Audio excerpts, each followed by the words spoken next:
नाज़रीन इकराम सलाम अलैकुम, मैं एस एम रज़ा आपकी खिदमत में हाज़िर हूँ। फिर से उसी प्रोग्राम जो ख़ास प्रोग्राम मेरा चल रहा है, दो प्रोग्राम आपने देखे होंगे जिसमें साइम रज़ा साहब और अदिल मोहसिन साहब ने सिविल सर्विसेज की पूरी जर्नी आपके बच्चों के लिए और आपको ख़ास तौर से आपके सामने रखी और बताया कि कैसे प्रीलिम एग्ज़ाम क्वालिफ़ाई किया इन्होंने और कैसे मेंस एग्ज़ाम में ऑप्शनल सब्जेक्ट सेलेक्ट किया और किस तरह से इन्होंने मेंस एग्ज़ाम को फेस किया। मैं फिर से इनका इस प्रोग्राम में इस्तकबाल करता हूँ। सलाम अलैकुम। तो फिर से अदिल साहब, देखें बच्चों के लिए बड़ी ख़ास ये प्रोग्राम हो रहा है और आप लोगों का अगेन बहुत बहुत शुक्रिया कि देखें मुज़फ़्फ़रपुर से वक्त निकाल के आप यहाँ पे तशरीफ़ लाए और मैं देख रहा था कि आपकी वालिदा भी आपके साथ आई हैं।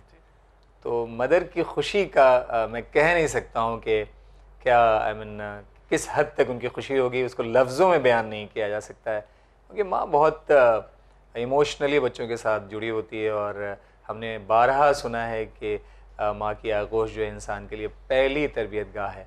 तो आप बताएं कि जब आपका रिज़ल्ट आया तो उस पल को आपने अपनी मदर के साथ कैसे शेयर किया?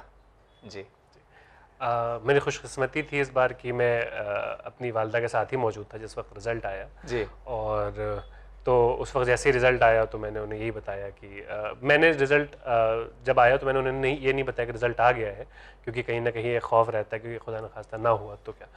तो मैंने जब रिज़ल्ट देख लिया फिर मैंने उसमें PDF में नाम सर्च करा अपना और खुशकिस्मती से मेरा नाम उसमें था।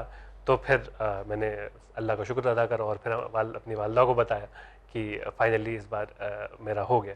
तो ज़ाहिरन तौर पर उनके इमोशंस अटैच थे और वो भी मुंतज़िर थी पिछले 3-4 साल से, तो वो इमोशनल भी हो गई, थोड़े उनके आंसू भी आ गए। बट बहुत अच्छा एक्सपीरियंस था, बहुत ही सबके लिए मतलब खुशी का माहौल था बहुत। और ज़रूर आपके वालिद साहब की रूह यहाँ पे खुश हो रही होगी क्योंकि जो उन्होंने सोचा था ज़िंदगी में कि आप खिदमत खल्क करें और ह्यूमैनिटी आस्पेक्ट आपके अंदर हो और आप ग्राउंड लेवल पे इंसानियत की खिदमत करें, वो आपने उस काम को अंजाम दिया। तो ये लम्हा जैसे आपने बताया तो साइम साहब से ज़रूर मैं बात करना चाहूँगा और या नाज़रीन से मैं कहना चाहूँगा कि साइम साहब की मदर को जब मैंने फ़ोन किया तो उनके अल्फाज जो मैं फ़ोन पे सुन रहा था मैं भी उसको लफ्ज़ों में बयान नहीं कर सकता। बड़ी ही बेहद खुशी और माँ का एक जो लगाव होता है बच्चों के साथ और उनकी तरक्की के साथ उसको लफ्ज़ों में बयान भी नहीं किया जा सकता है। तो आप अपना एक्सपीरियंस ज़रूर बच्चों के साथ शेयर करें और जो माएँ इस प्रोग्राम को देख रही हैं आप महसूस करें कि जिस तरह से इनकी वालिदा ने, इन दोनों की वालिदा ने या इनके वालिदैन ने इनकी ज़िंदगी में, इनकी तरक्की में इस तरह से कंट्रीब्यूट किया, ये ज़िम्मा आपको भी उठाना है और महसूस करें चीज़ें बदलती कहाँ से हैं, जहाँ से थॉट प्रोसेस आपका चेंज होता है। पेरेंटल नर्चरिंग एक इबादत है। बिल्कुल बिल्कुल। जब तक ये फीलिंग आपके जहन में नहीं आएगी आप उसको उस पैशन से कर ही नहीं पाएंगे। और हम तो ये मानते हैं कि आपकी ज़िंदगी में जितने अहकामात जो रसूलुल्लाह सल्लल्लाहु अलैहि वसल्लम ने आपको दिया उस पर चलना यही तो इबादत है। तो आपने बताया कि अपने बच्चों को ख़ास तौर से तालीम की तरफ उनको आगे ले जाओ और क्या बेहतरीन हज़रत अली इस्लाम का कौल आयत से बताइए, सदियों पहले आपने फरमाया कि अपने बच्चों को उनके दौर के तालीम से आरास्ता करो। तो आज के दौर की तालीम से आरास्ता करना है। तो फिर से मैं अपने मौजू पे आ रहा हूँ कि आपकी वालिदा के एहसासात, आपके वालिद साहब के एहसासात और आपकी फैमिली में जो लोग थे, डेफिनेटली एक बड़ी खुशी है जी। तो आप उसका जिक्र करें ताकि हमें कुछ मसरत हो सुन के यहाँ से, क्योंकि हमने उस लम्हे को देखा नहीं होगा। जी। तो जैसा आदिल भाई ने बताया कि पहले तो रिजल्ट आने के बाद खुद ही देखने का और नाम दिखने के बाद भी ऐसा लगता है कि चलो 4 बार अच्छे से स्पेलिंग देखना चाहिए। जी जी जी। तो वो सारा सब कंफर्म करने के बाद और मैं खाना खा रहा था बीच में, तो खाना भी वैसे ही रखा रह गया। मैं 4 बार नाम देखा, अच्छे से रोल नंबर मिलाया जी, तब जा करके बताया पहले अपनी वालिदा को और पहले तो उनकी आवाज़ ही नहीं निकल रही थी। तो जी बिल्कुल फिर मेरे वालिद वो दोनों ही लोग बहुत इमोशनल हो गए और बिल्कुल गले से लगा लिया और आंसू भी निकलने लगे सब जी। और यहाँ पे मैं एक चीज़ पॉइंट आउट करूँगा, जितना मेरा एग्ज़ाम था उतना उन लोगों का भी एग्ज़ाम था। और तो जब मैंने अपने वालिद को बोला था कि मैं जॉब छोड़ने का सोच रहा हूँ, तो मेरे अंदर बहुत हेजिटेशन थी क्योंकि मेरी एक डिसेंट जॉब थी और फिनेंशियल लॉस भी होता सब था और मुझे लग रहा था मैं कहीं बर्डन ना बन जाऊँ। तो लेकिन उनका सबसे पहला रिस्पॉन्स यही था कि मैं हूं ना, तुम क्यों। देखिए यहाँ पे मैं सायम साहब को बीच में रोक के एक बात कहना चाहूँगा। ये होता है बच्चों के साथ खड़ा होना, ये होता है जज्बा। जब इतना बड़ा जज्बा होगा तो रिज़ल्ट भी उतना ही बड़ा आएगा। तो वालिद साहब के लिए अगेन यहाँ से आपको सलूट, आपके जज्बे को सलाम कि आपने इतनी बड़ी हौसला अफजाई अपने बच्चे के लिए की। जी। और उतना ही कंट्रीब्यूशन मेरी वालदा का है, क्योंकि उनको मेरी पूरी रूटीन पता होती थी कि कब मेरा सोने का टाइम है, उठने का टाइम है, कब क्या खाना है क्योंकि मेरी डाइट भी बहुत ही कंट्रोल्ड होती थी कि ऐसी ना हो कि पढ़ाई में प्रॉब्लम हो, तो वो सारी चीज़ें वो उस हिसाब से मैनेज करती थी। मेरे मेंस के एग्ज़ाम के टाइम पे मेरे पेरेंट्स पूरे टाइम सेंटर पे रहते थे, क्योंकि जो मेंस के बीच का ब्रेक होता है उसमें मुझे बहुत सारी चीज़ें चाहिए होती थी। कुछ लाइट फूड चाहिए होता था, या मेंस 3 घंटा पेपर लिखने के बाद क्या होता है, आप लगातार लिखते लिखते कई बार उंगलियों में जो सूजन आ जाती है, तो बीच में वो लोग आइस पैक लेके आते थे ताकि आप वहाँ पे रिलैक्स कर सके, फिर जा करके पेपर लिखना। तो इसलिए मैं बता रहा हूँ, जितना मेरा स्ट्रगल था इक्वली उनका भी उतना ही स्ट्रगल था, तो शायद उनकी खुशी उससे ज़्यादा ही थी, मुझसे ज़्यादा थी। कभी कभी हमने देखा है कि कुछ इस तरह के पेरेंट भी मिलते हैं जो ये कहते हुए मिलते हैं मुझे कि मैंने अपने बच्चे को एक अच्छा स्कूल तो दे दिया, एक अच्छा ट्यूशन तो दे दिया, एक अच्छी कोचिंग तो दे दी, तो ध्यान रखें सिर्फ इतना देने से ऐसे रिजल्ट नहीं आते हैं। तो इस तरह के कंट्रीब्यूशन की ज़रूरत है। पेरेंट एज ए पेरेंट आपकी ज़िम्मेदारी बहुत बड़ी ज़िम्मेदारी है। जैसे मैंने पहले अर्ज़ किया कि एक इबादत है जिसको आप अंजाम दे रहे हैं, जो अपने बच्चे के साथ आप खड़े हुए हैं। अगेन मैं यहाँ से चैनल विन की तरफ से बहुत सारी मुबारकबाद दोनों के अदिल साहब के वालिदा को ख़ास तौर से, इनके खानवादे के, इनके फैमिली के सारे लोगों को यहाँ से मैं मुबारकबाद दे रहा हूँ, और साइम रज़ा के वालिदैन को और इनके तमाम रिश्तेदार को यहाँ से मैं मुबारकबाद दे रहा हूँ कि आपके घर के एक चिराग ने इतना बड़ा एक कारनामा अंजाम दिया है। और जो आपकी खुशी है और डेफिनेटली ये भी अपने लफ्ज़ों से बयान नहीं कर पा रहे हैं, तो जो आपके सामने थे तो मैं कैसे कर पाऊँगा। अब यहाँ से जो सबसे अहम जो मरहला है वो है इंटरव्यू राउंड का। तो यहाँ से बच्चों के लिए बता रहा हूँ कि सिविल सर्विसेज में सबसे पहले आपका प्रीलिम राउंड होता है। प्रीलिम राउंड में जैसे इन लोगों ने बताया कि 2 पेपर होते हैं, एक क्वालिफाइंग राउंड का और एक पर्टिकुलर मार्क्स लाते हैं उसमें, और एक से कट ऑफ आपकी आती है। उसके बाद फिर जैसे बताया इन लोगों ने, मेंस में 2 पेपर क्वालिफाइंग नेचर के होते हैं और 7 पेपर फिर आपको देना होता है, जिसमें 5 जीएस के होते हैं और 2 ऑप्शनल होते हैं। ऑप्शनल कैसे सेलेक्ट करना है ये भी इन लोगों ने बताया। अब सबसे पहले यहाँ से आदिल साहब कि आपने मेंस क्वालिफाई किया, मेंस में टोटल कितने मार्क्स का मेंस का पेपर होता है और आपके मार्क्स कितने आए? मेंस टोटल 1750 नंबर का होता है, और जब रिजल्ट आता है मेंस का तो हमें ये नहीं पता लगता कि हमारे कितने मार्क्स हैं जी। वो हमें सिर्फ ये बताते हैं कि आप सेलेक्ट हो गए। हाँ, मेंस आपने क्वालिफाई कर लिया, अब आप इंटरव्यू देंगे जी। इसका जो मार्क्स पता लगता है वो फाइनल सिलेक्शन के बाद लगता है जी। जो सिलेक्शन के बाद जब टोटल मार्क्स आते हैं आपके जी, तो मुझे पता चला कि मेरे मेंस में 805 नंबर थे आउट ऑफ 1750। 1750 में 805 नंबर, तकरीबन 50%। आपको बोर्ड्स के जैसे 99 या 97% मार्क्स नहीं चाहिए। सो ये एंट्रेंस जितना मुश्किल हम सोचते हैं उतना मुश्किल नहीं है जी। उसके बाद से फिर जब आपका रिजल्ट आ जाता है मेंस का, तो फिर आप इंटरव्यू प्रिपरेशन में लग जाते हैं, और इंटरव्यू की प्रिपरेशन से पहले आपको एक फॉर्म फिल करना होता है जिसे हम डिटेल्ड एप्लीकेशन फॉर्म बोलते हैं जी। उसमें आप अपने बारे में सारी जानकारी, एक तरह का प्रोफाइल आप प्रेजेंट करते हैं जो इंटरव्यूअर होते हैं उनके सामने। तो आप उसमें आप अपनी हॉबी बताते हैं, आप अपने अचीवमेंट्स बताते हैं, आप अपने कॉलेज में। अच्छा, हॉबी में क्या बताया आपने? मेरी हॉबी में वॉचिंग वाइल्ड लाइफ डॉक्यूमेंट्री थी। मेरी हॉबी में एक जो था वो मेंटरिंग एंड टीचिंग था, बिकॉज मैंने पहले पढ़ाया भी था और मैं साथ साथ मेंटर भी कर रहा था, और प्लेइंग चेस भी था मेरी हॉबी। तो ऐसा था क्या कि जो आपने हॉबीज अपनी मेंशन की, क्या उस पर सवाल इंटरव्यू में आए? जी। इस बार मेरा जो इंटरव्यू हुआ था वो बहुत ही ज़्यादा मेरी हॉबीज़ के अराउंड था, मेरे अचीवमेंट्स के अराउंड था, मेरे कॉलेज के अराउंड था। तो उसका कहीं ना कहीं वो जो आपको ओवरऑल इंटरव्यू होता है उसमें बहुत ज़्यादा क्वेश्चन आप प्रेडिक्ट कर सकते हैं पहले से। कई दफ़ा ऐसा होता है कि जो इंटरव्यूअर है वो बिल्कुल ही अलग सवाल भी पूछ सकता है, लेकिन बहुत हद तक आप प्रेडिक्ट कर सकते हैं सवाल, क्योंकि वो at the end of the day आपने जो उन्हें बताया है उसके बेसिस पर सवाल पूछता है। जी हाँ। तो जब भी आप इन्फॉर्मेशन दें, इन्फॉर्मेशन टू द पॉइंट होनी चाहिए। जिस हॉबी पे जो चीज़ आपके दिल से जो आवाज़ आ रही हो, जिस पे आपका ग्रिप हो, उसके बारे में आप रखें। जी, आप बताएं कि मेंस एग्ज़ाम में आपके क्या मार्क्स थे और कैसे आपने फिर इंटरव्यू की तैयारी की? जी। मेंस एग्ज़ाम में मेरे 792 मार्क्स आए थे। 1750 में 792 मार्क्स। आप देखें अगेन ये 50% के आसपास ही है। फिर मैं बोल रहा हूँ कि आपको 97-98% स्कोर नहीं करना है।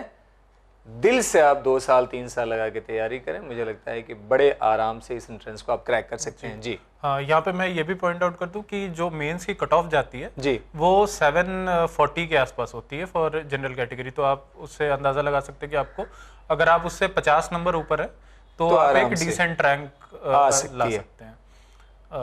तो अगेन उस टाइम तो पता नहीं होता है, तो बस उस टाइम यही पता था कि क्लियर हो गया जी। तो उसके बाद से सबसे पहला काम होता है वही डिटेल्ड एप्लीकेशन फॉर्म भरना जी। तो डैफ बोलते हैं उसको जनरली, तो डैफ को बड़े ही इत्मीनान से भरना होता है क्योंकि उसमें बहुत सारी चीजें आप भरते हैं, जैसे अपनी सर्विस प्रेफरेंस देते हैं आप कि पहली सर्विस कौन सी, लेना आपको, तीसरी कौन सी। उसके अलावा जो आप अपना कार्डर प्रेफरेंस भरते हैं उसमें, again that is also very important क्योंकि कई लोगों को पता नहीं होता है कार्डर कहाँ कैसा है और लोग ऐसी जगह चूज करते हैं जहाँ पे they are not very comfortable. तो कार्डर भी बहुत सोच समझ के भरना चाहिए। उसके अलावा जो बाकी आप जो आपकी एजुकेशनल बैकग्राउंड है वो तो आप एज इट इज भरेंगे, वो तो फैक्चुअल है। जो हॉबीज और इंटरेस्ट वाला सेक्शन है वो बहुत ख्याल रखना होगा आपको भरने का, क्योंकि आप उसमें जो जेन्युइन हॉबी है वही लिखे, आप जबरदस्ती किसी को इम्प्रेस करने के लिए ज्यादा मत लिखें क्योंकि देन वो बहुत एक्सपर्ट पैनल होता है। जी जाहिर है। If you go there and beat around the bush they will get to know कि आपने बस ब्लफ करने का ट्राई किया है। जाहिर है। तो बहुत ही जेन्युइन चीज लिखें, जो जितना आता है उतना ही लिखें जी। और इंटरव्यू को यूपीएससी का सिलेबस एक्चुअली पर्सनालिटी टेस्ट बोलता है, राइट। तो ये बहुत इंपॉर्टेंट चीज है कि they are not testing your knowledge, वो आपका कोई बैकग्राउंड चेक नहीं कर रहे हैं कि आप अपनी लाइफ में कितना अचीव करके आए, वो आपकी पर्सनैलिटी देख रहे हैं। ओवरऑल डेवलपमेंट आपका, आपकी कम्युनिकेशन स्किल, आई कॉन्टैक्ट, चीज़ों को कैसे आप सुन रहे हैं, कैसे जवाब दे रहे हैं, टू द पॉइंट आप बात कर रहे हैं कि नहीं, और सामने वाले की बात जिस तरफ जा रही है उस जैसा आप आंसर देने की कोशिश कर रहे हैं कि नहीं कर रहे हैं। मेरे ख्याल से इशारा शायद आपका इसी तरफ है। हाँ जी। तो उसमें एक तो जो करंट इवेंट्स चल रहे हैं उसके लिए प्रिपेयर करना होता है जी। साथ में जो आपने डैफ में चीजें लिखी है उसके बारे में भी, जैसे मेरा जो होम टाउन है उसके बारे में थोड़ा पढ़ लिया, होम स्टेट के बारे में पढ़ लिया, क्योंकि उससे भी क्वेश्चन आ सकते हैं जी, जी। उसके अलावा सबसे इंपॉर्टेंट चीज जो मुझे लगी वो है मॉक इंटरव्यूज देना जी, क्योंकि पढ़ तो आप लेते हैं लेकिन कई बार जो है वो बोलने में एक हेजिटेशन होता है, आपको पता नहीं होता है कि रियल एनवायरनमेंट में आप कैसे बिहेव करेंगे जी, जी। तो वो मॉक इंटरव्यू देने से वो हेजिटेशन दूर हो जाती है। तो यही मेरा प्रिपरेशन था। देखिए यहाँ पे फिर से बात आती है प्रैक्टिस की जी। कहीं भी जाए practice makes a man perfect नहीं, बल्कि regular practice makes a man perfect. तो उन सारी चीज़ों पे आपको ध्यान देना है। यहाँ पे एक बात और मैं आपसे पूछ रहा हूँ, जैसे आप इंटरव्यू पैनल में, जब इंटरव्यू रूम में आप गए होंगे तो कितने लोग आपके सामने थे? हर इंटरव्यू पैनल के एक चेयरमैन होते हैं जी, who is the member secretary of the UPSC, right. और उनके साथ 4 लोग और होते हैं, तो टोटल 5 लोग हो गए। 5 लोग होते हैं। तो मेरे ख्याल से जब आपने भी इंटरव्यू आदिल साहब फेस किया होगा तो आपके सामने भी 5 लोग रहे होंगे, 5 मेंबर्स थे। तो यहाँ देखें आप, जब आप इंटरव्यू रूम में जाएंगे तो 5 लोग आपके सामने होंगे और जो आपने फिल किया होगा अपना इन्फॉर्मेशन दी होगी, उसी इन्फॉर्मेशन के बेस पे वो सारे सवालात आपसे पुट करेंगे। यहाँ पर एक और भी इन्फॉर्मेशन मैं पेरेंट को और बच्चों को देना चाहूँगा। बहुत सारी चीज़ें ऐसी होती हैं कि इन्फॉर्मेशन ना होने की वजह से हमको जहाँ पहुँचना है शायद हम नहीं पहुँच पाते हैं। जैसे देखिए EWS का सर्टिफिकेट है, तो मैं देखता हूँ कि अपने बहुत सारे ऐसे लोग हैं जिनकी माली हालत जो है वो ऐसी नहीं है और उनका इनकम काफ़ी कम है, और वो EWS की कैटेगरी में अगर आते हैं तो मुझे लगता है कि ये सर्टिफिकेट ज़रूर बनवा लेना चाहिए। और यहाँ ख़ास तौर से एक चीज़ की तरफ मैं ज़रूर इशारा करूँगा, OTR नंबर। ये बहुत लोगों को पता नहीं है, तो OTR नंबर के बारे में मैं आदिल साहब से कहूँगा कि एक बार ज़रूर बताएं, क्योंकि अगर आपके पास OTR नंबर आपने जनरेट किया और उसमें जो इन्फॉर्मेशन आपने यूपीएससी को दी है और उस इन्फॉर्मेशन से अगर आपने फॉर्म में कहीं मिसमैच किया तो शायद आपका फॉर्म एक्सेप्टेबल नहीं होगा। तो OTR नंबर के बारे में आप ज़रूर एक बार बताएं, क्योंकि बहुत ही, इस प्रोग्राम का मकसद क्या है कि हम एक एक चीज़ लोगों को बताएं कि कैसे हमने आगे अपने आप को बढ़ाना है। जी, OTR नंबर के बारे में बताइए। इस साल से गालिबन यूपीएससी ने ये सिस्टम स्टार्ट करा कि अब वो 1 टाइम रजिस्ट्रेशन कराता है, जिसमें आप एक बार में अपनी सारी इन्फॉर्मेशन, जो बेसिक इन्फॉर्मेशन है, आपका नाम, आपके वालिद साहब का नाम, आपकी डेट ऑफ बर्थ, तो जो बेसिक इन्फॉर्मेशन है वो एक बार में रिकॉर्ड कर लेता है। तो ये इन्फॉर्मेशन आपको बहुत मेटिकुलसली, बहुत ही अच्छे से चेक करके भरनी चाहिए, क्योंकि अगर उसमें मिसमैच हो गया तो आपको आगे दिक्कत हो सकती है। राइट। मसलन आपके नाम की स्पेलिंग में ज़्यादा मिस्टेक हो गया या आपकी डेट ऑफ बर्थ चेंज हो गई और वो मिसमैच है आपके डॉक्यूमेंट से, तो उसमें दिक्कत आ सकती है। तो इस चीज़ को बहुत ही ध्यान से भरे जहां तक मुझे ध्यान है कि यूपीएससी शायद एक मौका उसमें देती है करेक्शन के लिए, एक मौका देता है। लेकिन अगर आपने वो करेक्शन करने के बाद भी गलती अगर रह गई तो फिर वो आप चेंज नहीं कर सकते। राइट। तो इस चीज़ का बहुत ख्याल से रखें कि कोई मिस्टेक ना हो, क्योंकि हो सकता है कि आपका सिलेक्शन हो जाए और इस डॉक्यूमेंटेशन की वजह से आपको दिक्कत आ जाए जी, तो उतनी मेहनत आपकी सारी रायगा जा सकती है, चली जाएगी। जी जी जी। अच्छा, इसमें OTR नंबर के बारे में पूछ रहा था कि कभी भी आप जनरेट कर सकते हैं, ऐसा नहीं है कि आप ग्रेजुएशन में जब हो तभी आप अपने बच्चे के लिए कर सकते हैं, अगर बच्चा 9-10 में भी हो तब भी आप OTR नंबर शायद कर सकते हैं। आपके लिए वन टाइम शायद रजिस्ट्रेशन का ये पोर्टल होता है। तो OTR नंबर आपने कब जनरेट किया? एक्चुअली ये रिसेंटली इंट्रोड्यूस हुआ है, तो जब मैंने पहली बार प्रीलिम्स दिया था तब ये सिस्टम ही नहीं था। अच्छा, ओके। तो उसके बाद आई थिंक 2022 में ये सिस्टम इंट्रोड्यूस हुआ है। अच्छा। तो उस टाइम पे मैंने अपना OTR बनाया था जी, और उसका एक फायदा भी है कि जैसे इस बार मैंने एक्चुअली मुझे रिजल्ट तो पता नहीं था, तो पहले ही प्रीलिम्स का फॉर्म भर दिया था। जी जी। तो OTR की वजह से मुझे शायद 10 मिनट लगा था पूरा फॉर्म भरने के लिए, क्योंकि सारी इन्फॉर्मेशन उनके पास पहले करेक्टली आपको देना भी होता है। जी तो जी। आप करेक्टली, और बहुत ज्यादा डिफिकल्ट नहीं है। बेसिक डिटेल्स आप अपनी सही रखें। दो चीजें हमेशा ख्याल रखें, एक तो डेट ऑफ बर्थ कभी गलत ना हो, और दूसरी चीज अगर आप कोई कोटा अवेल कर रहे हैं तो वो मिसमैच ना हो। हाँ, उसका सर्टिफिकेट या उसका कोई इशू ना हो जी। बाकी क्या है, जैसे नाम मिसमैच में आप एफिडेविट से लगा सकते हैं, वो हो जाता है। बहुत टेक्निकली बातें यहाँ सामने आपके आ रही हैं, एक एक बात मैं फिर से कह रहा हूँ, इसको नोट करें। जी हाँ, तो डेट ऑफ बर्थ और कोटा दो ऐसी चीजें जो सर्विस को इम्पैक्ट करती है। जी। तो उसमें यूपीएससी इज वेरी स्ट्रिक्ट। उसके अलावा अगर कुछ जैसे फादर्स नेम मिसमैच हो गया तो उसमें दे हैव एफिडेविट लगा के अभी जैसे काफी लोगों का सिलेक्शन के बाद डिस्क्रिपेंसी आई है, बट उन लोगों को एक मौका दिया गया है डॉक्यूमेंट करेक्शन का। जी। तो लेकिन डेट ऑफ बर्थ और जो भी आपका कोटा है उसका ख्याल रखें कि वो गलत ना हो एटलीस्ट।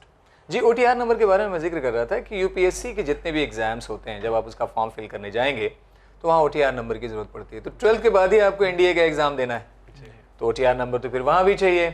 तो मैं तो पेरेंट्स से यही कहूँगा कि अगर आपका बच्चा 10th में या 9th में, तो OTR नंबर आप जनरेट करें अच्छे से। जिस दिन आप सहूलत से घर पे बैठे हों, यूपीएससी की साइट पे जाएं और आप अपने बच्चे को साथ बिठाएं, आराम से भरें, एक एक चीज़ को स्क्रीन करें और समझ करके तब फाइनल आप उसको लॉग इन करें, ताकि जो इन्फॉर्मेशन आपकी जाए वो करेक्ट हो।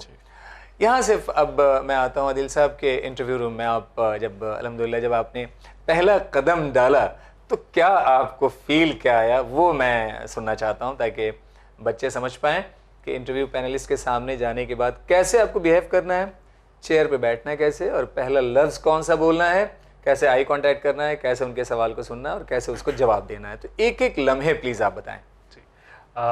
इससे पहले मैं ये बता दूं कि इस बार जो मेरा इंटरव्यू था वो तीसरा इंटरव्यू था जी। तो मेरा 2 पिछला एक्सपीरियंस ऑलरेडी था इंटरव्यू का। तो कहीं ना कहीं एक जो नर्वसनेस होती है वो इस बार कम थी, लेकिन उसके बावजूद जो एक बोझ रहता है, एक ये लगता है कि एक बहुत बड़े काम के लिए जा रहे हैं, वो हर बार उतना ही फील होता है, क्योंकि हर एग्ज़ाम हर राउंड अपने में यूनिक है। तो इट डज़ नॉट मैटर कि मैंने पहले 2 इंटरव्यू दे दिए तो इस बार कुछ रियायत। मैं यहाँ पे आदिल साहब एक चीज़ ज़रूर रखूँगा, क्योंकि आप कामयाब एक स्टूडेंट हैं। मैं डर ना कह के इसको ज़रूर कहूँगा कि आप प्रिकॉशंस बहुत रहे। जी बिल्कुल। यस, इसी को कहते हैं कि इंसान को बहुत प्रिकॉशन से एक एक कदम बढ़ाना है। इन्होंने मेहनत की, पूरे 3 साल लगाए और हर दिन अच्छे से पढ़ाई किया, तो डर जैसी कोई चीज़ तो होगी ही नहीं। हाँ, ये ज़रूर था कि प्रिकॉशंस बहुत थे। जी बिल्कुल, शुक्रिया। तो इस बार जब मैं इंटर कर रहा था तो कहीं ना कहीं आपके दिमाग में ये रहता है कि you are being judged for every step that you take. तो आप जब एंटर कर रहे हैं तो उसमें आपके टिकट्स नज़र आने चाहिए, ऐसे नहीं कि आप गेट खुल के फ़ौरन अंदर चले गए। जी। तो वो कहीं ना कहीं आपको दिखाता है कि आप मैनर सही नहीं है आपके, तो आप कायदे से पूछ के अंदर जाते हैं, उनसे इजाज़त लेके जाते हैं। फिर जब आप कुर्सी पे जाते हैं तो यूजुअली आप इस चीज़ का इंतज़ार करते हैं कि वो आपसे कहे बैठने के लिए। फिर आप तो एटिकेट्स शो करते हैं, आप फिर बैठते हैं, आप ग्रीट करते हैं सबको कायदे से, लेडी मेंबर को, और सबको प्रॉपर्ली रिस्पेक्ट शो करते हैं। फिर आप बैठते हैं। इसमें एक चीज़ ऐड कर रहा हूँ, किसी ने बड़ी अच्छी एक बात कही कि आप में क्या लगा है जो आपकी इज्जत की जाए, तो वो एटिकेट्स हैं, वो आपका तहजीब है, वो आपके अंदर जो डिसिप्लिन है वो है, वो एक एक स्टेप पे दिखना चाहिए। क्योंकि आप सिविल सर्विसेज के बाद एक पूरे डिस्ट्रिक्ट को आप लीड करने वाले हैं, एक एडमिनिस्ट्रेशन को लीड करने वाले हैं, तो आपको दूसरों को रास्ते पे लेके आना है। तो जब तक आप परफेक्ट नहीं होंगे दूसरों को रास्ते पे लाएंगे कैसे? तो ये चीज़ें एकदम देखी गई होंगी। जी। तो और साथ में फिर ये ख्याल रखना बहुत ज़रूरी रहता है कि ये पर्सनैलिटी का टेस्ट है जी। तो उस पर्सनैलिटी के टेस्ट में वो हर चीज़ देख रहे हैं, आपका बिहेवियर देख रहे हैं, आप किस तरीके से ग्रीट कर रहे हैं वो देख रहे हैं, कि आप में मैनर्स है कि नहीं है वो देख रहे हैं। और उसके साथ साथ एक प्रेशर का माहौल ज़रूर रहता है, क्योंकि आप एक लंबे वक्फे के बाद तैयारी करके आप यहाँ आए हैं और बहुत कुछ इस बात पे मुनसर है कि आपका कैसा इंटरव्यू जाएगा जी। आपका सक्सेस, आपकी रैंक, तो वो प्रेशर आप डील कर पा रहे नहीं कर पा रहे, वो भी एग्जाम का एक पार्ट होता है इंटरव्यू का। अगर आप बैठने में लड़खड़ाए या कुछ भी लड़खड़ाना मतलब ऐसा कोई जज नहीं होता, बट कोई मान लीजिए कि आप आंसर देने में प्रेशर, अंडर प्रेशर आपने कुछ गलत बात फंबल कर दिया, कुछ गलत बात बोल गए, या कुछ मान लीजिए 2-3 सवाल का आप जवाब नहीं दे पाए, तो उसका प्रेशर आपने आगे के क्वेश्चंस में आपने कैरी फॉरवर्ड कर लिया और आप उसमें भी फंबल कर गए, तो वो जज कर लेते हैं कि ये इतने मतलब यहाँ पे इतना प्रेशराइज हो जा रहा है, तो शायद आगे भी प्रेशर, पूरे जिले को संभालना होगा तो कैसी हालत होगी, बहुत ज्यादा प्रेशर होता है। तो वो कहीं ना कहीं वो चीज़ वो जज करते हैं। तो इन सब चीज़ का ध्यान रखना कि एक मेरे दोस्त थे, इस बार उनका इंटरव्यू हुआ, तो जो पहला क्वेश्चन जो होता है वो मेंबर जो चेयरमैन होते हैं या चेयरवुमैन होती है वो पूछती है, तो उनसे वो सवाल की 7-8 सवाल उनसे लगातार हुए और उसमें से उन्होंने 5-6 सवाल के जवाब नहीं दे पाए, वो उन्हें नहीं मालूम था। तो अब कोई भी अगर कैंडिडेट होगा तो वो डर जाएगा, उसके अंदर ये आ जाएगा यार मेरा तो सब कुछ खराब जा रहा है, अब क्या करूंगा जी। तो लेकिन उसके बाद उन्होंने हार नहीं मानी, अगला जो मेंबर्स ने सवाल पूछे उनको अच्छे से फेस करा, बाकी मेंबर्स को अच्छे से फेस करा और उनके माशाल्लाह मार्क्स अच्छे आए। तो वो ये चेक नहीं कर रहे कि आप जवाब नहीं दे पाए, 7 में से 5 सवाल के जवाब वो नहीं दे पाए, तो इसका नेगेटिव इम्पैक्ट उन पर नहीं पड़ा, इनका इनफैक्ट पॉजिटिव इम्पैक्ट पड़ा कि उसके बाद भी अपने आप को उन्होंने रिकवर करा और अच्छे से बाकी जवाब दिए। तो इसका ये चीज़ बहुत इंपॉर्टेंट होती है कि आप ये समझिए कि ये पर्सनैलिटी का टेस्ट है, ना कि आपके इन्फॉर्मेशन का, आपकी नॉलेज का। विन टीवी का मैं कितना शुक्रिया अदा करूं, मेरे लिए तो यहाँ पे पॉसिबल नहीं है। देखें, दोनों मेहमान को यहाँ बुला करके आप बच्चों के लिए एक एक बातें जो सिविल सर्विसेज के लिए हो सकती हैं, सारी बातें आप तक रखी जा रही हैं। और इन बेशकीमती बातों को फिर से मैं कह रहा हूँ, नोट करें, नोट बनाएं इसका as a parent, as a student, और अपनी ज़िंदगी में इसको उतारने की कोशिश करें। साइम साहब, जैसे आप इन्होंने जिक्र किया, अदील साहब ने, 5 लोग बैठे थे, और जैसे आप इन करते हैं तो सबसे पहले टिकट्स आपके देखे जाते हैं, विश आपने कैसे किया, तो ये बताएं। बड़ा एक छोटा सा सवाल मैं पूछ रहा हूँ, हालांकि नफ्सियाती सवाल है, कि क्या 5 को इंडिविजुअली आपने ग्रीट किया या एक साथ 5 को एक ही लफ्ज़ से आपने ग्रीट किया? नहीं, हम लोग जनरली ऐसे ही प्रैक्टिस करते हैं कि हर मेंबर को इंडिविजुअली ग्रीट करें। अच्छा, जो वक्त होगा आपने गुड आफ्टरनून, गुड मॉर्निंग, जो भी रहा होगा आपने उससे आपने किया होगा जी। और उसके बाद आपने इंतजार किया होगा कि वो आपको ऑफर करें कि आप बैठें, तो फिर आप बैठे होंगे। That's fine. तो यहाँ पे आपको इंतजार करना है कि आपको मदऊ किया जाए, इन्वाइट किया जाए बैठने के लिए, तो आप बैठे। एक चीज़ और, बड़ा एक छोटा सा मैं साइकोलॉजिकल क्वेश्चन कर रहा हूँ कि टेबल से चेयर की दूरी ज़्यादा होती है, एकदम चेयर नज़दीक होता है टेबल से? क्योंकि क्या होता है, जब चेयर नज़दीक होगी तो बैठने में थोड़ी सी परेशानी तो ज़रूर होगी, तो चेयर आपको पीछे करनी है, तो कैसे करनी है, आपने कैसे किया, क्या लगा? चेयर एक्चुअली मूव नहीं करनी होती है, आप चेयर की इतनी डिस्टेंस होता है कि आप बैठ जाए। देखें, यहाँ से प्रैक्टिकल आप एक तरह से इंटरव्यू रूम में नहीं है, लेकिन एक एक बातें आप तक पहुंच रही हैं जी। लेकिन वो चेयर इतनी पास होती है कि एक चीज होती है उसमें आगे में वो सेमी सर्कुलर टाइप का टेबल बना होता है, तो जो 2 मेंबर्स एंड में होते हैं उसके, वो बिल्कुल आपके बहुत करीब होते हैं, राइट। तो वो आपको बहुत पास से ऑब्जर्व करते हैं। तो अगर लेट्स से कि किसी को पैर हिलाने की आदत है तो वो फौरन ऑब्जर्व कर लेंगे। वो एक एक छोटी छोटी बातें आपके सामने आ रही हैं जी। एटिकेट्स पे देखिए यहाँ पे निगाह, तो वो 2 लोग बहुत करीब होते हैं आपके, बाकी चेयरमैन थोड़ा सा डिस्टेंस पे होता है क्योंकि वो सेमी सर्कुलर होता है। राइट। तो टेबल से थोड़ी दूर होती है चेयर, लेकिन 2 मेंबर्स आपको बहुत क्लोजली ऑब्जर्व करते हैं जी। इसमें मैं अपना एक्सपीरियंस ऐड करना चाहूँगा। तो जो मेरा पहला इंटरव्यू था 2021 वाले साइकिल का, 2022 में हुआ था जी।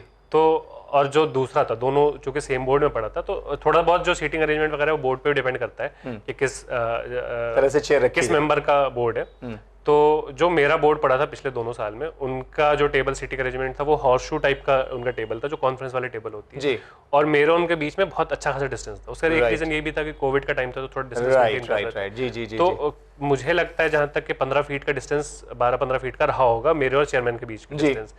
तो वो कहीं ना कहीं, और उसका भी बहुत साइकोलॉजिकल इम्पैक्ट रहता है। जैसे साइम भाई ने बताया कि दो एकदम करीब ऐसे करीब बैठे टेबल है तो जी, हाँ, जी, तो उसका एक साइकोलॉजिकल इम्पैक्ट है कि ये हर चीज आपकी नोटिस कर रहे हैं। मतलब ये भी हो सकता है जैसे आप टू द फेस किसी को देख के बात कर रहे हैं तो रिमेनिंग 4 तो आपको देख ही रहे हैं जी बिल्कुल, और 4 देख रहे हैं तो आपकी बॉडी लैंग्वेज पे उनका एकदम ध्यान है कि आप पैर हिला रहे हैं या नहीं हिला रहे हैं, आप बैठे कैसे हैं, पोस्चर आपका कैसा है, चेहरे पे मुस्कुराहट है या नहीं है और कॉन्फिडेंट आप हैं या नहीं है जी। हाँ, तो उसका एक अपना जो है वो साइकोलॉजिकल इम्पैक्ट रहता है। ये जो डिस्टेंस है उसका एक अलग साइकोलॉजिकल इम्पैक्ट रहता है, राइट कि मैं बोल रहा हूँ ऑडिबल है कि नहीं है ना, और अब एक अलग उसका इम्पैक्ट रहता है, वॉइस की पिच या वॉइस की पिच जी जी। और कई बार इंटरव्यूअर अलग अलग तरीके के टैक्टिक्स भी अपनाते हैं, हालांकि अब ऐसा देखने को नहीं मिलता है, लेकिन एक मेंबर हुआ करते थे पहले जिनके बारे में सुनते थे कि वो कई बार अपना क्वेश्चन पूछने के बाद उठ जाते थे अपने सीट से और पीछे आके कैंडिडेट के पीछे चेयर पे ऐसे हाथ रख के खड़े हो जाते थे जब तक बाकी मेंबर्स पूछ रहे होते थे। तो कहीं ना कहीं वो प्रेशर एक बिल्ड होता है कि मेरे पीछे ही चेयरमैन खड़े हैं, तो जिसके वजह से फिर उस प्रेशर में आप कैसे डील करें, तो बहुत ही यूनिक तरीका होता है डिपेंडिंग ऑन कौन सा मेंबर है। तो ओवरऑल उसका मकसद ये रहता है कि आपकी पर्सनैलिटी चेक करें कि आप अंडर प्रेशर, अंडर ड्यूरेस आप कैसे डील करते हैं। इसमें एक चीज मैं ऐड करूंगा, ऐसे ही इस बार एक मेंबर है जी, उनके बहुत सारे लोगों ने ये रिपोर्ट किया कि वो एक क्वेश्चन पूछ के चले जाते हैं जी जी जी, और फिर वो पूरे टाइम इंटरव्यू में नहीं रहेंगे बाकी, और फिर एंड में आके बोलते हैं थैंक यू। तो लोग बड़े परेशान हुए थे कि ऐसा क्यों हुआ। जी जी जी, बट उसमें काफी लोगों को अच्छे मार्क्स भी आए, तो मे बी ये उनकी ट्रिक है कुछ। तो बड़ी एक बातें देखें जो एकदम इंटरव्यू रूम की है वो आप तक पहुंच रही है, एटिकेट्स पे बार बार, और कॉन्फिडेंस और वे ऑफ एक्सप्रेशन और बात का जवाब आप कैसे दे रहे हैं और प्रेशर को कैसे आप हैंडल कर पा रहे हैं, ये बेसिकली इंटरव्यू राउंड है उसी पे डिपेंड करता है। और कोई आप एडवाइस आप बताएं जो बच्चे अभी सिविल सर्विसेज के लिए जा रहे हैं। अल्हम्दुलिल्लाह पहले तो आप लोगों से मैं चाहूँगा कि उनको विश करें, जो आने वाले प्रीलिम्स एग्जाम्स के लिए जा रहे हैं उन बच्चों के लिए आप विश करें प्लीज़, और बताएं उनके लिए क्या आपके साइड से क्या एडवाइस है उनके लिए। तो all the best to everyone who is writing this prelims, और बिल्कुल क्लियर माइंड से जाइए, बिल्कुल डरना नहीं है जी, और बहुत ही फोकस के साथ और बहुत ही आराम से इत्मीनान के साथ पेपर दीजिए और इंशाल्लाह सबका एग्ज़ाम अच्छा जाएगा। आप अदिल साहब, अब जो साइम भाई ने बात बोली वो कि डरना नहीं है इस एग्ज़ाम में, प्रेशर को डील करना बहुत इंपॉर्टेंट एक स्किल है जो आनी चाहिए आपको। जो प्रीलिम्स का भी पेपर डिज़ाइन होता है वो इस तरीके का होता है कि वहाँ बैठ कर प्रेशराइज फील कर रहे होते हैं कि आपने तैयारी इस चीज़ की करी, आ ये गया, तो वो आपको बहुत ही हिम्मत के साथ आपको एग्ज़ाम में बैठना है। आपको अपने कॉन्फिडेंस बिल्ड करने के लिए इंश्योर करना है अगले 1 महीने में कि आप सिलेबस को प्रॉपर्ली गो थ्रू कर ले, जितना ज़्यादा आप प्रैक्टिस कर सकते हो उतनी ज़्यादा प्रैक्टिस कर ले। और एग्ज़ाम हॉल में बैठ करके अगर आपको कभी ऐसा लग रहा है कि शायद बहुत डिफिकल्ट पेपर आ गया है या मुझसे नहीं होगा, तो ये जान लीजिए कि आपने मेहनत करी है, वैसे ही दूसरों ने भी मेहनत करी है, तो अगर आपके लिए डिफिकल्ट है तो उनके लिए भी डिफिकल्ट है। और छोटे बच्चे आपने देखा होगा कि 6, 8, 9, 10 में होते हैं, उनसे पूछेगा आपको क्या बनना है तो 2-3 चीज़ें बड़ी कॉमन आती हैं, मुझे डॉक्टर बनना है, मुझे इंजीनियर बनना है या मुझे IAS बनना है। छोटे बच्चों के लिए एक दुआया अल्फाज आप बताएं कि उन्हें कैसे आप मोटिवेट करेंगे छोटे बच्चों को।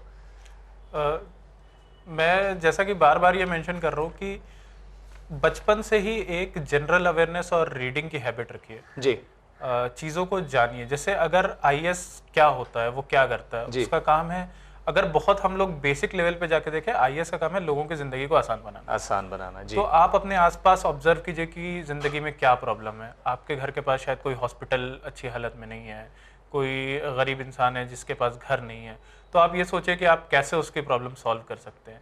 तो इस मोड ऑफ थिंकिंग में अगर आप रहेंगे तो, क्योंकि यही चीज़ें आपसे एग्जाम में पूछी जाती हैं, अल्टीमेटली यही चीज़ें वो आपसे एक्सपेक्ट करते हैं कि आप रियल लाइफ प्रॉब्लम्स को कैसे सॉल्व करेंगे। तो सोल्यूशन ओरिएंटेड बनिए, हमेशा वो चीज़ रहनी चाहिए। जैसे इंटरव्यू में भी वो आपसे हमेशा वो कई सारे सवाल नेगेटिव तरीके से फ्रेम करते हैं, राइट, लेकिन आपको ऑप्टिमिस्टिक रहना, आपको सोल्यूशंस बताने हैं। प्रॉब्लम तो है ही, अगर आप भी प्रॉब्लम में हाँ मिलाएंगे तो फिर आप में और बाकी लोग में, तो हमेशा ऑप्टिमिस्टिक रहिए जी, हमेशा सोल्यूशन ओरिएंटेड रहिए, अपने आसपास की प्रॉब्लम्स को समझिए और देखिए कि हम उनके कैसे हेल्प कर सकते हैं, कैसे लोगों की लाइफ बेटर कर सकते हैं। दोनों की बातों से एक चीज़ मैं जोड़ के कहना चाहूँगा यहाँ पेरेंट्स से कि अगर आपके बच्चे छोटी क्लास में स्कूल जाते हैं तो उनको एक्स्ट्रा करिकुलम एक्टिविटीज़ में आप कहें कि वो पार्टिसिपेशन लें। स्कूल में अगर डिबेट हो रहा हो, कोई ऐसे राइटिंग कंपटीशन अगर हो रहा हो, साइंस का एग्जीबिशन हो रहा हो, बाहर कहीं स्कूल कैंप लगा रहा हो, ऐसी चीज़ों में ज़रूर शामिल हो क्योंकि यहाँ से आपकी पर्सनालिटी डेवलप होगी, आप दूसरों के दरमियान जाके अपनी बात रखने का सलीका सीख जाएंगे आप। तो ये छोटी छोटी बातें हैं जिन से बहुत सारी चीज़ें आपके लिए आसान होती जाएंगी। चलते चलते दोनों से फिर से एक बार बहुत सारा, एक तो चैनल विन की तरफ से शुक्रिया, और इनफरादी तौर पे मैं आप दोनों के लिए बहुत शुक्रिया अदा कर रहा हूँ, और ख़ास तौर से आपको अमीन अदील साहब और आपके छोटे भाई फजील से मेरी बातचीत भी हुई है 1-2 बार, उसको भी मैं यहाँ से, क्योंकि उसी से मुझे आपका नंबर मिला, उसको भी मैं शुक्रिया अदा करना चाह रहा हूँ, आपके खानवादे के तमाम लोगों को। और ख़ास तौर से मैं पूछना चाहूँगा कि अपने घर में किसी फैमिली मेम्बर के लिए अगर आप कुछ बोलना चाहें यहाँ से तो आप बताएं आप। जी, मैं अब मेरे घर में यूँ तो सबका ही बहुत कंट्रीब्यूशन रहा जी। मेरे वालिदा का इंतकाल से पहले मेरे वालिद साहब का जी, मेरे मामू साहब का, उन्होंने भी बहुत पढ़ाया। लेकिन जो सबसे बड़ा जो रोल रहा मेरे इस प्रिपरेशन में मेरे वालिद साहब के बाद, वो मेरे चचा का रहा, क्योंकि मेरी कमसिनी में वालिद साहब का इंतकाल हो गया था, तो उसके बाद से एक प्रेशर भी आ जाता है कि चूँकि मैं घर का बड़ा बेटा था तो उस लिहाज से एक प्रेशर भी आ जाता है। लेकिन उन्होंने कभी ये फील नहीं होने दिया कि एक जैसे कि बाप का साया उठ गया हो, तो वो फील नहीं होने दिया, और वो जितना मेरे वालिद साहब करते उससे कहीं बढ़ के उन्होंने कोशिश करी करने की, और उन्होंने हर वक्त मेरा साथ दिया मुझे। और सबसे इम्पोर्टेंट बात यह है कि एक जो टेंडेंसी होती है लोगों में कि वो पुश करेगा, अच्छा अब तुमने पढ़ लिया अब कमाओ जाके, तो वो चीज़ कभी मुझे एहसास नहीं होने दिया कि अब तुमने बीटेक कर लिया अब जाके कमाओ। वो हमेशा सपोर्ट करते रहे। मुझे 4 साल लगे बीटेक करने के बाद एग्जाम क्लियर करने, तो उस दरमियान में कभी ये प्रेशर फील नहीं हुआ कि अब मुझे कमाना चाहिए, या मैं खुद से भले ही फील करूँ बट किसी ने मुझे ये फील नहीं कराया।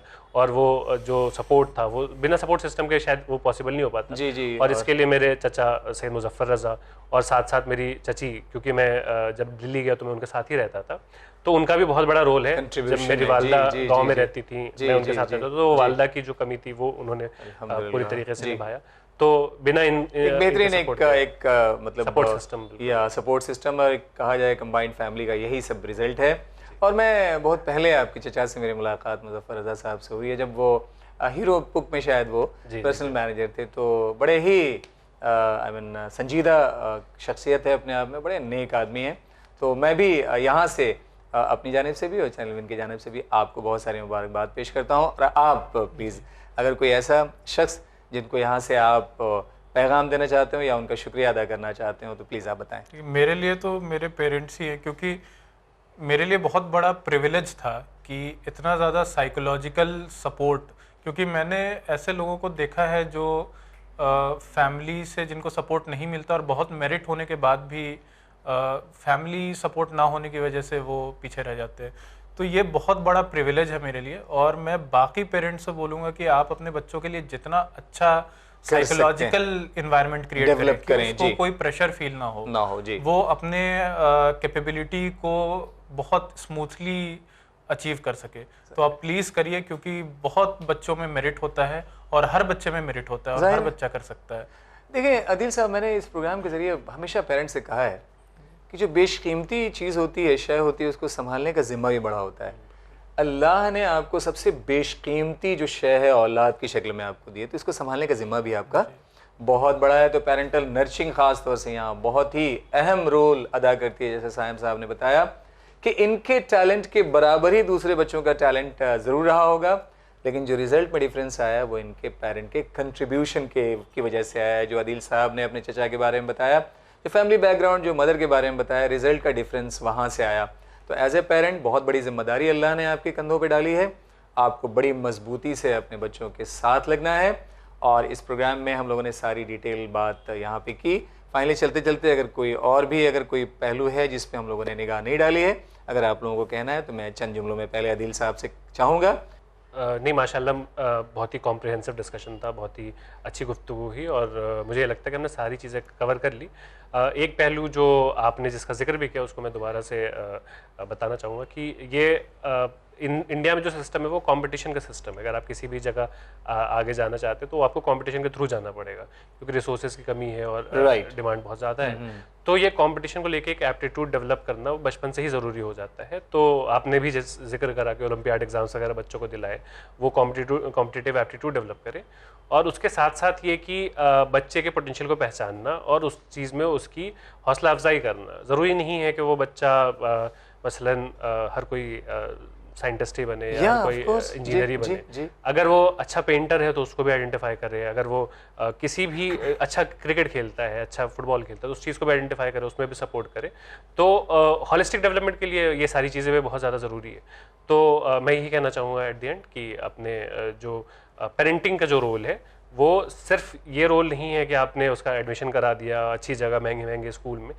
जितना रोल स्कूल का है उससे कहीं ज़्यादा रोल आपका है कि आपको उसको घर पे सपोर्ट करना, उसके स्किल को, उसके पोटेंशियल को पहचानना और उसमें सपोर्ट करना। जी जी साइम रज़ा साहब, मेरा ख्याल है हमने बहुत प्रिसाइज डिटेल्स में चीज़ों को कवर किया है। मैं बस बहुत जनरल कंक्लूड करना चाहूँगा कि कुछ चीज़ें जो मुझे लगता है मेरी लर्निंग है पूरे एक्सपीरियंस से। एक तो क्या है कि हमें अर्ली स्टेज में लाइफ के अपने स्टार्ट लेना चाहिए। जी, अब यहाँ पे देखें हज़रत इस्लाम का कौल है ना कि बच्चों की तरबियत कब से करें। जी, क्या बेहतरीन आप एक एक जुमला अपने बच्चों को उनके दौर के तालीम से आरास्ता करें। अपने बच्चों की तरबियत कब से करें? तरबियत का मतलब उनको ट्रेन करना for any type of challenge. जी, दूसरा मैं ये कहना चाहूँगा कि always have big aspirations, right. Don't settle for mediocrity, ये सोच करके कि मेरे में टैलेंट कम है, मेरे में मेरिट कम है। आप कितने भी फेलियर से गुजरो, आप में मेरिट है, आपसे हो सकता है कुछ गलतियां हुई हो, कुछ हो सकता है सर्कमस्टेंसेस हो, बट आप कर सकते हैं। तो always have big aspirations, right. तीसरा, हमेशा प्लानिंग, विजन और डिसिप्लिन के साथ काम करें लाइफ में। चौथी एक चीज़ जो मुझे लगता है जनरली लाइफ में बहुत इंपॉर्टेंट है, वो है एक इंक्विजिटिव नेचर होना, क्यूरियस नेचर होना। आप किसी भी फील्ड में हो, आप सिविल सर्विसेज में हो, आप डॉक्टर हो, इंजीनियर हो, आर्टिस्ट हो, कुछ भी हो, क्यूरियस रहे अपने काम को लेके और अलग अलग चीज़ों को लेके, चीज़ों पे सवाल करें, ऐसा क्यों हो रहा है, क्या हो रहा है। उससे हमेशा आपका विजन ब्रॉड होगा, हमेशा आप बेटर करेंगे। किसी भी एग्जाम में या जिंदगी का कोई सा भी इम्तिहान हो, उसमें जरूरी नहीं है कि हमेशा आप कामयाब हो। कई बार ऐसा भी हो सकता है कि आपको फेलियर देखना पड़े। मेरे ही केस में या साइम भाई के ही केस में इन्हें तीन अटेम्प्ट लगे ये एग्जाम क्लियर करने में, मुझे 4 अटेम्प्ट लगे। तो इन्होंने 2 बार नाकामयाबी देखी, मैंने 3 बार देखी इस पर्टिकुलर एग्जाम में।